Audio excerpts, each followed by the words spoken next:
Selamat malam para netizen dimanapun kita berada, salam inspirasi bagi kita semua. Agak menarik juga ternyata ya bahwa PDIP Gerindra duet 2024 pertarungan penerus versus antitesa Jokowi. Benarkah seperti itu? Ini kalau saya rasa bisa terjadi antara partai Gerindra dan PDIP begitu. Lantas bagaimana dengan partai PKB ya? Mohaimin akankah dia ikut juga begitu kan? Ya wallahu alam bisa jadi ya bubar begitu kan. Tetapi perlu diingat ya dengan adanya seperti ini PKB akan mengikuti arah PDIP kira-kira seperti itu begitu. Tapi inilah politik ya, bisa terjadi bisa enggak begitu kan.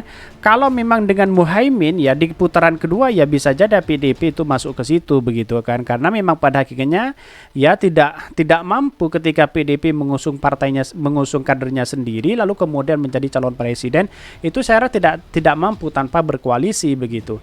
Jadi pada hakikatnya harus berkoalisi begitu kalau menang satu putaran. Tetapi kalau ya ingin kalah ya silahkan mau. Tetapi mari kita baca terlebih dulu komentar-komentar netizen seperti ini.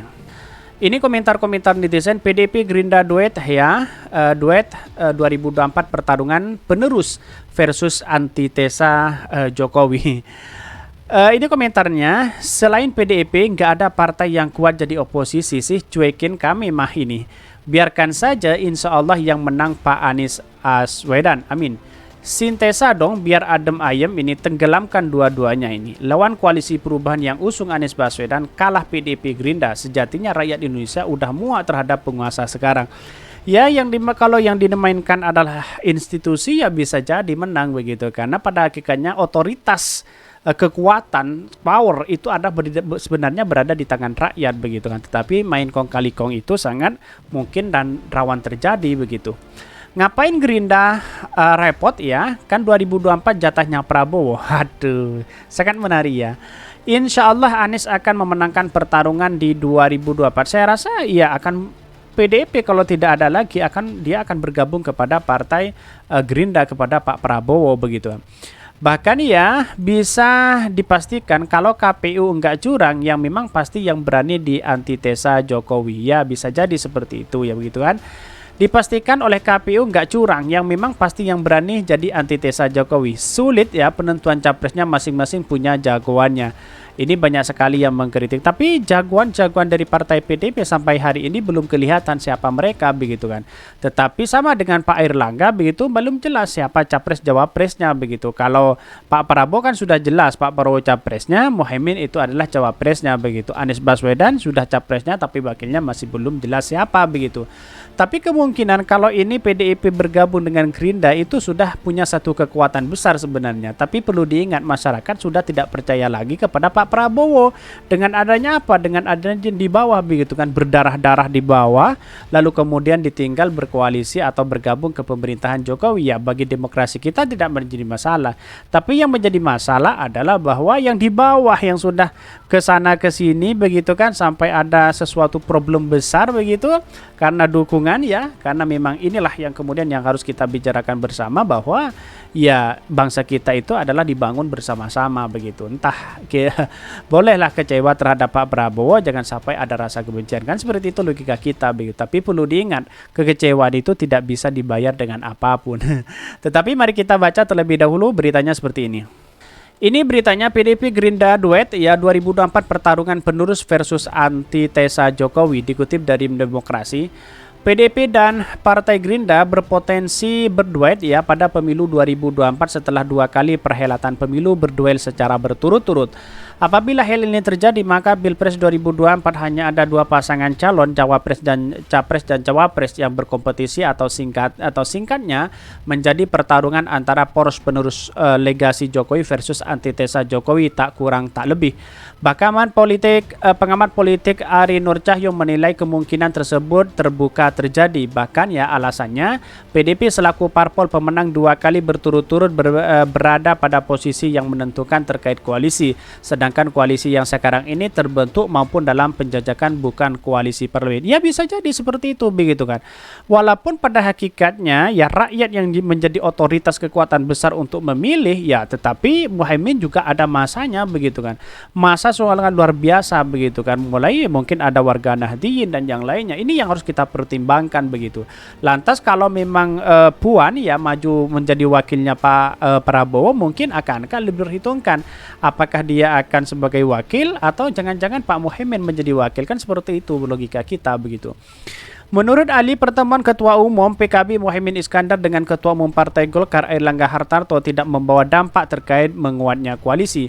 Alasannya Koalisi Indonesia Bersatu KIB dan Koalisi Kebangkitan Indonesia Raya atau KIR bukan koalisi parlemen.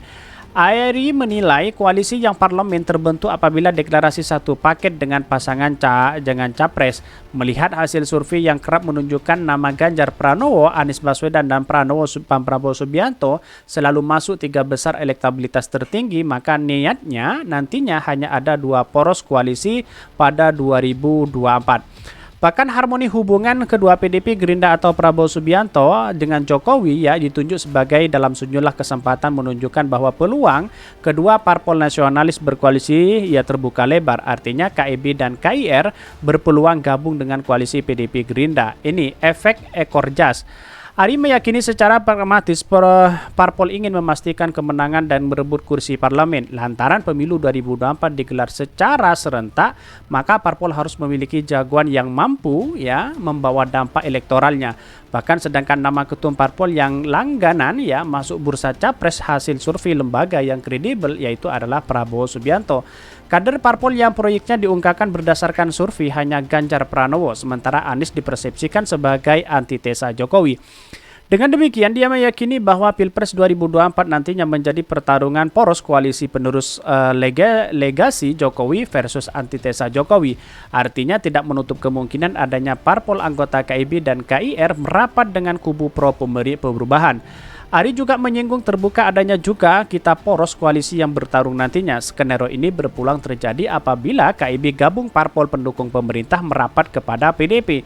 Bahkan skenario ini potensi terjadi apabila Gerindra PKB solid berkoalisi dan koalisi pendukung Anies terbentuknya. Bahkan ya terbentuk akan skenario 3 poros terbentuk lantaran adanya hambatan posisi capres-cawapres yang antara koalisi PDP dan Gerindra. Kendati PDP menunjukkan gelagat sudah terbuka dengan Ganjar, bukan berarti Gerindra mau menempatkan Prabowo sebagai cawapresnya. Ini kan menarik juga begitu kan ini, bahwa dalam sejumlah kesempatan PDP nampak membuka dirinya untuk Erick Thohir yang dekat dengan parpol anggota KIB. Bahkan Prabowo ini sedang membangun penjajakan, sedangkan Anies Khofifah diusulkan oleh Nasdem. Kalau skenario ini terjadi, maka tetap saja kesimpulannya Pilpres 2024 menjadi pertarungan kubu penerus Jokowi versus antitesa perubahan. Bahkan ya kemungkinan Pilpres 2 putaran dan Gerindra pada putaran kedua bakal merapat ke PDP. Penting bagi Gerindra untuk mengusung Prabowo karena langkah ini membawa dampak elektoral ya cocktail effect. Jadi artinya kalau menurut saya pribadi ya kalau ini perbedaannya head to head dengan Anies Prabowo, maka yang menjadi kemungkinan besar yaitu adalah Anies begitu kan untuk menang. Karena pada hakikatnya Surya Paloh seperti PAN, P3, Golkar akan bingung mau merapat kemana begitu. Tapi kenyataannya saya yakin dan seyakin-yakinnya akan merapat kepada Anies Baswedan begitu. Tapi di satu sisi menunjukkan bahwa kekuatan ini masih saja ya Pak Surya Paloh sudah mengunjungi Partai Golkar, terus kemudian akankah ke PDIP, akankah ke P3 atau akankah ke PAN. Ini menunjukkan apa yang sebenarnya terjadi begitu. Tergantung nanti di posisi kedua, apakah mereka ya akan bergandengan atau mengusung atau mendukung Anies Baswedan. Ini menjadi catatan penting begitu. Nanti di pemilihan kedua akan seru, ada tawar-menawar pastinya begitu kan. Kalau menang ini menterinya minta berapa kan seperti itu jatah-jatahnya begitu. Itulah politik kita begitu sebenarnya ya PDIP dan Gerindra duet itu tidak menjadi masalah. Yang terpenting adalah Anies Baswedan menjadi kekuatan besar dan lawan-lawannya menjadi kekuatan besar begitu. Dan bahkan antitesa ya dianggap sebagai antitesa juga Anies Baswedan kan dari antitesa Jokowi begitu. Mungkin itu yang kami sampaikan. Tonton terus channel Hodari Podcast Rakyat ini karena ada berita-berita menarik dan viral setiap harinya. Salam para netizen, salam inspirasi bagi kita semua. Jangan lupa di subscribe channel YouTube Hodari Podcast Rakyat ini.